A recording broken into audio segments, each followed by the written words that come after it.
Aquí comeza Historia e Historias, o voso espazo no Galiportus, onde degrañaremos a historia con rigor e amenidade.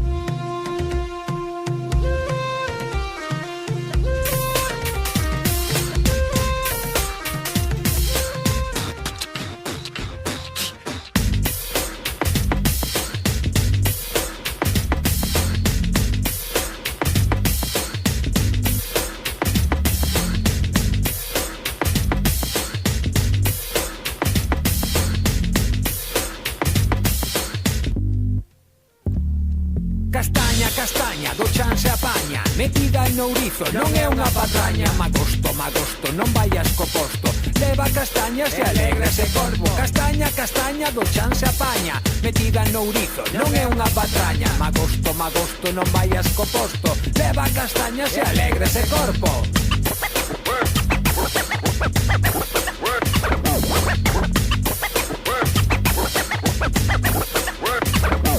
Cuidado cos dedos, podes de picar. O castiñeiro protexe o seu froito vital, apañando continuo, metendo nun cesto, deixando secar a castaña o solleiro. Despois de ben secas, mételle o dente, ponas ao lume para que estean ben quentes. Despois dun tempiño están preparadas, comemos castañas asadas.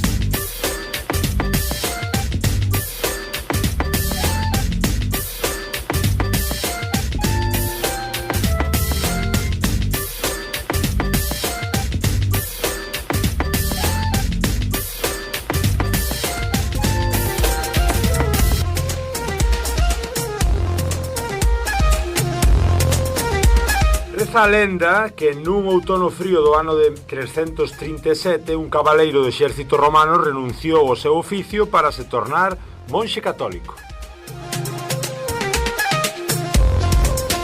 De regreso a casa, durante unha tempestade, cruzouse cun mendigo que lle pediu esmola e, sen demora, tirou o manto que o aquecía, cortouno ao medio coa espada e partillou o resguardo co pedinte. Foi entón que, por graza divina, o ceo iluminouse cun sol radioso, levando a ríspida tempestade e traendo o milagre que ficou coñecido como o verán de San Martiño, na honra do militar Martiño de Tours.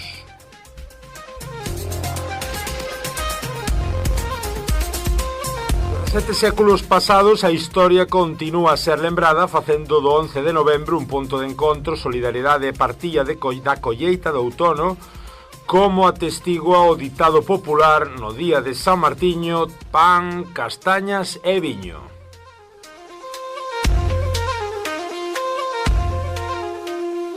A festa, ben sexa simple, comunitaria, co cheiro a terra e ligazón ás raíces, mas tamén vale a pena probar os créditos da modernidade e entrar en festas de sabores relacionados, como a batata doce, o chocolate, aguardente, o moscatel. Son apenas algúns dos ingredientes que levan a estación das follas douradas á mesa e acompañan ben a celebración do San Martiño.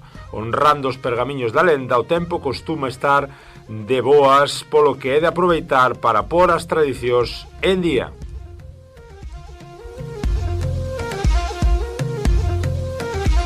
Quentes e boas, así son as castañas asadas, cocidas ou fritas, ao natural con sal ou con erva doce, ou até en compota, sopa e puré.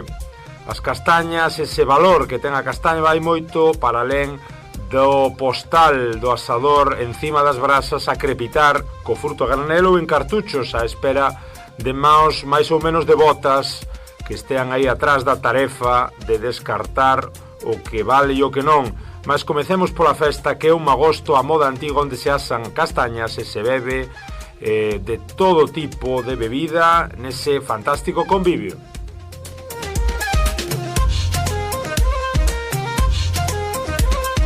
Isto é o que titulaba, o que escribía para o público.pt Claudia Alpendre Márquez o 5 de novembro de 2025 baixo título San Martiño e os seus magostos, veñan as castañas quentes e boas. Por baixo tamén engadía a castaña é raíña, máis abrasas, a crepitar no asador, viño, cervexa, visitas á adega, comida de conforto e até telescopios. E antes escoitabades aí na intro o rap do Magosto, para con ese ritmo case de Príncipe de Bel-Air comenzarmos este Historia e Historias. Moi boas! Son Germán Esteve, xa sabedes, o Germano a Portuguesa, e aquí andades nun novo capítulo, nun novo episodio do voso Galiportus Expreso, que lle chamamos Historia e Historias, hoxe falando como non, con noso querido, ben querido historiador aquí acompañándonos nos estudios da radio, hablando a Raca. Moi boas. Hola, que tal? E falando de Magosto, aí con esa pronuncia portuguesa, falando deste Magosto que tanto une alrededor da castaña a norte e sur do Miño. Fixámonos que ten esta tradición casi 2000 anos que se saiba, Abraham. Sí, desde que chegan as castañas, non? Aí digo, o tema do Magosto, comer as castañas. No momento en que hai castañas xa se come, non había pataca. Entón era o que lle había que botar. Aínda hai cocidos que levan esa castaña, que lle dá ese sabor tan doce que tanto odio, non? E depois así me soba a tensión porque lle cargo o sal. Mas sí, o tema de San Martiño é un santo como ten que ser, non, repartindo e tal, e non como a xente, non como o xefe del na empresa, non, que hai en Xinzo fundiulle a cidade de Antioquía, por verdade que son moi malos que non me dan, non andes pedindo, non.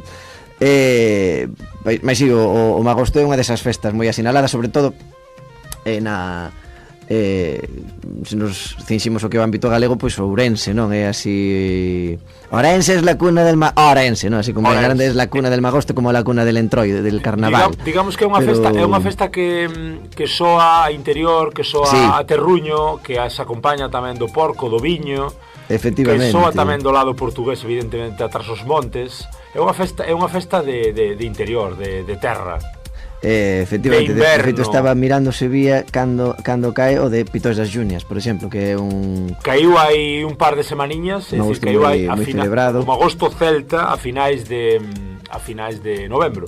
Claro, porque aparte é certo que o Magosto témolo moi restrito pois a eses días enredor do 11 de novembro pola lenda de San Martiño, non? E pois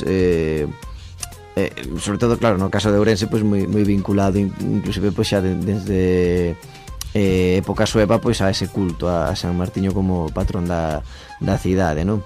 Pero claro, o certo é que o lume do Magosto, os fogos do Magosto pois comezan nunha data tan sinalada nas culturas atlánticas como é ese hoxe 1 de novembro, non? Ese día dos defuntos, e esa noite de ánimas, non? Que tanto ten co tema de vínculo entre o aquí e o alí, non? E ese fogo que espanta eses malos espíritus, eses saltos que hai que facer para diante, para atrás, non? Que hai, igual que no San Xoán. Claro, digamos que o Magosto tamén está moi relacionado coa cuestión do lume, porque digamos que a propia palabra tamén é magnum, non? Magnum Osto, non? O Magosto é o fogo grande, non? O fogo grande, no latino, purificador. E como acaba ligando a cuestión do fogo, das ánimas, dos santos, pois un pouco con esa purificación que comentabas tú moi ben, xa se cadra xa estaba asentada aí na época do San Xoán. Como tamén andamos saltando nas fogueiras aí en novembro, como aparecen as castañas? As castañas saen dunha árbore, como dicía ben aquí o tema este do Magosto de Bel-Air. Pois claro, é certo que aí non teño moi claro cal é o consenso actual, non? Porque durante moito tempo achábase que as castañas chegaran vía romana, non? E sobre todo polo tema iso no Bercio e por aí co tema das médulas e demais. Mas tamén teño lido que hai certos análises polínicos nalgúnas intervencións arqueolóxicas e máis para ver pois, como era o ecosistema, non? Nun momento do pasado, e parece ser que é posible que xa houvese castañas antes de esa chegada dos romanos e un espallamento da castaña, pois non, porque se falaba era que viñese pois, da zona do Ponto, do Mar Negro, vía Hungría por aí, despois expandiuse por toda Europa. Claro. Claro, a ver, se pensamos iso tamén outro Martiño de Dume tamén viña de por aí, non, da Panonia. Entón, pois o mellor foi el que entroxe as castañas, veis, non era San Martiño de Tours, senón era San Martiño de Dume o que traía as castañas. Claro, o tema do fogo sí que está moi vinculado con esas culturas atlánticas, se pensamos inclusive nesa no que sería pois, a celticidade, pero tamén xa cara os povos nórdicos e demais, con fogos recurrentes ao longo do ano. O fogo novo do San Xoán, non? Hoxe ese fogo vello que comeza pois tamén é o momento máis escuro do ano, non? É como está morrendo o ano para despois, non? Comeza o ciclo. Eses fogos que tristemente a xente a referencia que vai ter é a de Nicolas Cage, nos que inclusive pois, se queimaba sí, porque hai unha versión anterior de Wickerman, non? Nicolas Cage, aquí no Caliporto hai unha versión dos anos 60 na que sae un Christopher Lee maravilloso, a xente que vai soarlle a de Nicolas Cage. En fin, o caso é que sí que o fogo pois, contemplábase como un elemento purificador. Claro, se pensamos que o fogo axudou a dixerir alimentos que nun comezo pois, facían mal porque comíanse cruz, non? Ou hai moito tempo, claro. Ou ese fogo que nos protexe das alimañas, ou ese fogo que era empregado inclusive no que eran as estivadas e demais, nas estivadas non as de Verín, as estivadas en xeral, como un proceso de roturar, queimar o monte para facer pasto, non? Entón sí que ten moita importancia para a humanidade, inclusive o fogo para templar armas, o fogo para cocer barro, o fogo, e a noite tamén un pouco como escenario deses magostos con cuadrillas, non? Que facían fogo, bueno, é un pouco que tamén ese convite a honrar a colleita, non? Tamén, efectivamente. De facto, claro, ali onde o viño se colleita antes é onde o viño se toma antes, non? Aquí alrededor dos estudos centrais da Radio Televisión de Allariz, pois claro, hoxe ainda estamos con mosto, ainda está o viño recén trasegado, non? Mas ainda está así ten 2 grados menos que a auga. Noutros sitios pois sí que xa é un viño novo que xa se pode tomar, xa é probar esa nova colleita, non? Porque o viño tamén leva presente moitísimo tempo e estropea menos os camiños que a auga e os estómagos tamén antes de controles sanitarios. Entón sí que é moi importante tamén esa vida comunitaria que cada vez temos menos e que se ven cinxindo estes días concretos, non? Mas que se pensamos, claro, ostras, é que te imagínate hai 100 anos, 150 anos, 200 anos estabas te comendo os mocos na casa, como moito ir buscar leña ou ir buscar folla, algún cultivo tardío, mirar que non che ande o xabarín reventando as navizas, pero realmente o que é traballo pesado moito tampouco había, non? Estamos falando de días moi curtos, noites moi longas, de algún xeito hai que se entreter e home, pois inclusive é un bo entretemento. Pelar castañas, non? Xa o propio refraneiro di, o que non ten maña non coma castaña, porque ao final pois hai como non calou isto noutras zonas da península? Como pode ser que claro, non calou igual, non calou da pero mesma hai castañada. Por exemplo, eu estaba cando falábamos do tema de asar e tal, claro, teño familia emigrada en Cataluña fan a castañada, asan castañas con boniato, así unha cousa. En Andorra, por exemplo, tamén é moi a batata doce, non? Un pouco que falábamos aí na intro do público.pt, diferentes tipos de tubérculos. Aquí tiramos de chourizo. E depois a imaxe da castañeira sí que se ve, non? Incluso ali donde Isa gobierna en Madrid, non? En algunhas películas dos anos 60 vese ese formato de castañeira que vemos agora tamén nas cidades galegas, que a primeira vez que vi unha castañeira non cun bidón como que se ve representada, non? Ali onde a torre en Ourense, senón a castañeira ca máquina del tren e tal, non? Pues sí que o tema da castaña quente tamén é un xeito de meter algo quente ao corpo, de estar pasando tempo, non? Supoño que o mellor sí que a castaña é a boa da pipa de Facundo, non? Antes de estar comendo pipas sen parar. Materializouse dun xeito distinto, claro, mas creo que castañada prácticamente debe haber por toda a península, non sei.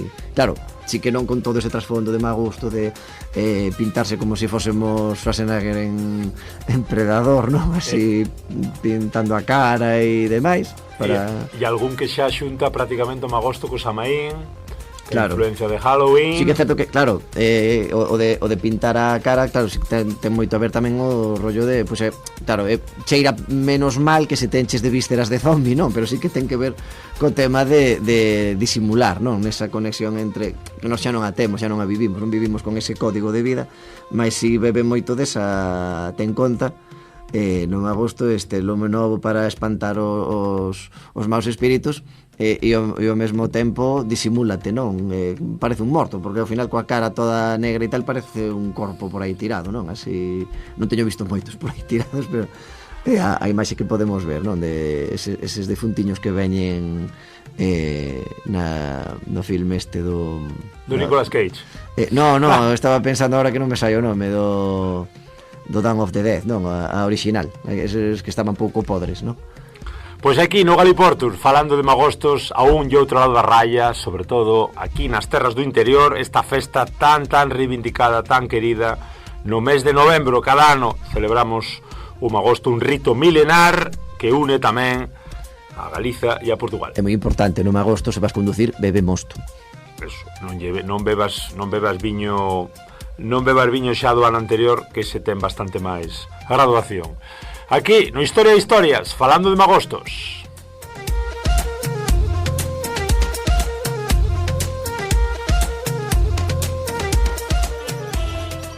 Historia e Historias, o voso espazo no Galiportus, onde degrañaremos a historia con rigor e amenidade.